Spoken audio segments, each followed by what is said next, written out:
No time off, no backup plan, no escape route. But the deadlines don't care. And burnout, it won't wait for your calendar to clear or your wallet to say yes to a month of backpacking in Europe. So what do you do when you can't escape, but you still need to heal and come back to yourself? Today, we're cracking open the secret life of creatives like us, the ones who can't just walk away for a month or two. We're building a burnout detox plan for when escape is not an option, and we'll make it work without sacrificing your quality, your clients, maxing out your credit card, or your creative sanity. And by the end of this episode, you'll walk away with a 3-part burnout detox system that you can start today, even if you're still stuck in the grind. And I'll tell you why I give away freely what others often sell behind sales funnels.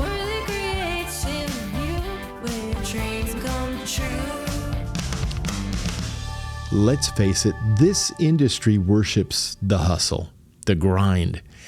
And if what you're doing is building someone else's dream, then what gets ground up is you.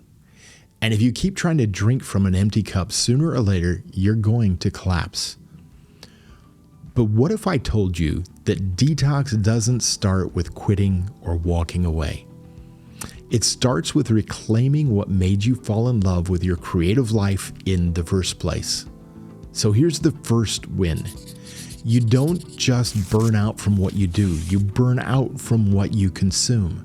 So take a look at your content diet. News, more bad news, negative doom scrolls, comparison triggers, and social media that makes it look like every other creative in the entire world is living the dream and you're somehow the only one that's stuck.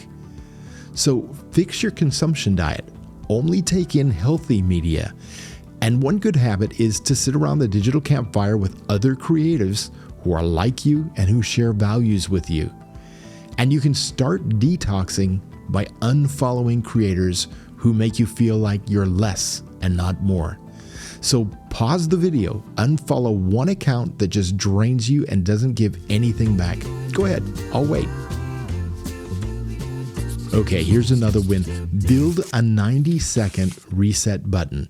No spa retreats, no goat yoga vacations, no Hawaiian beach getaways that make your credit card cry. Just a breathing space, a moment that belongs just to you in the chaos of your creative life. Choose a daily ritual like morning coffee or reading positive things or a short walk. Mine? Oh, that's the first cup of coffee with Mary and looking out the window and imagining all those stories that still need telling. Now, if you pair that with a grounding act like 4-7-8 breathing or finger tapping or belting out your favorite karaoke song, or if you do like I do, grab your camera and film something. Not for anyone else, not for a deadline or social media. Don't have to go anywhere special. Just film something. Wildflowers, fireworks, a waterfall, people walking down the street. Whatever it is that brings you creative peace. And even 15 minutes can completely reset the clock. And the goal is to trigger calm before your system spirals out of control. Because once you get into the nosedive, it gets a lot harder to pull yourself out and save yourself. Now here's another one. Burnout often means that you've drifted away from your why. And I'll talk about my own burnout and how I'm working through this in just a minute. But even if the work still feels the same on the outside, you can feel it when it's changed. And a lot of times burnout happens when your daily pressures aren't aligned with who you're truly meant to be. So try this. Use a 5-minute journal prompt and ask yourself these questions. What part of your work used to thrill you?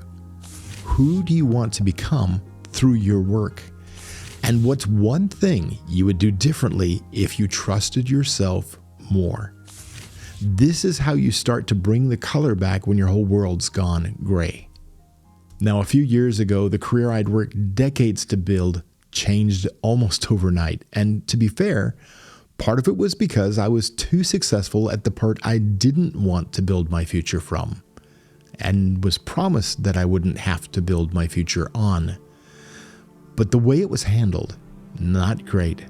No real communication. There was no warning. And the part that I loved most was just quietly stripped away. And for almost 2 years, I couldn't get a straight answer. And I'll be honest, it wrecked me. It was devastating. As creatives, we are empathetic and giving by nature. And what we do is an incredibly huge part of who we are. So when that's taken away or it's corrupted, well, no wonder we feel lost. The self-doubt, the stress, the feeling like everything I'd built didn't matter anymore, all led to a very serious burnout. And even once I started healing, the truth hit me. This job wasn't taking me anywhere I wanted to go. Not creatively, not personally. And yeah, it's still a good job. I'm good at it. Live television is where I started. But when the work doesn't align with your vision day after day after day, that's one of the fastest ways to burnout. There were moments that I almost walked away from everything, but I didn't. Instead, I built a ladder inside the job, and I'll tell you more about that in a future episode. But for now, I'll just say this. These tiny resets, they've helped me clear my head, reconnect with who I am, and start climbing back toward the life I actually want. And they can do the same for you. And even if you're under pressure and facing tight deadlines, this is a way to start moving again.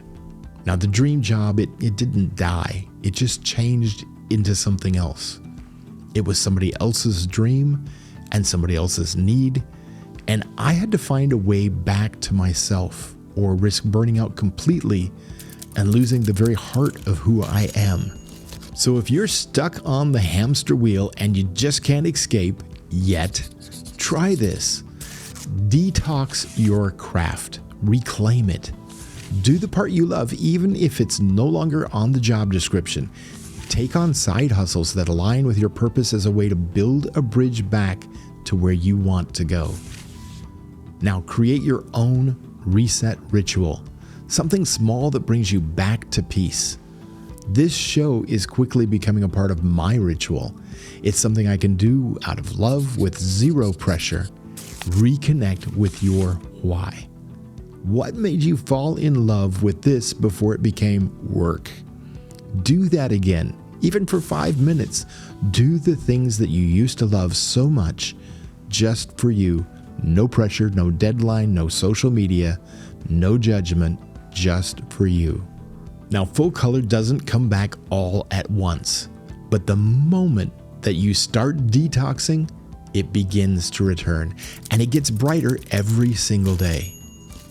Now, I promised you I would tell you why I share all of this freely. So yes, I offer coaching and courses.